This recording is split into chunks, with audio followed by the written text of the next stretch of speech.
ఎంత ప్రేమ చూపించారండి మీరు మా మీద, బాహుబలి మీద. 10 సంవత్సరాలు అయినా కూడా ఎక్కడ మీ ప్రేమ తగ్గలేదు, మీ అభిమానం తగ్గలేదు. I don't think I can express my love back to you in words. Thank you very much. So ఈ 10 సంవత్సరాల తర్వాత ఎందుకు బాహుబలిని తీసుకురావాలి అంటే ఫీడ్బ్యాక్ వస్తుంది. It's just your love. You continuously kept asking ఏంటి బాహుబలిలో ఏం జరుగుతుంది, మాహిష్మతిలో ఏం జరుగుతుంది, కంటిన్యూస్గా అడుగుతా ఉన్నారు.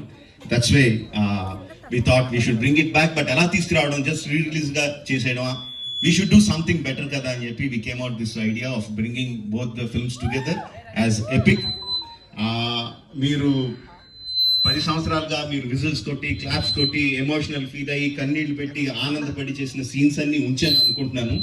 Please watch it, give me your feedback and keep giving us your love. Thank you very much and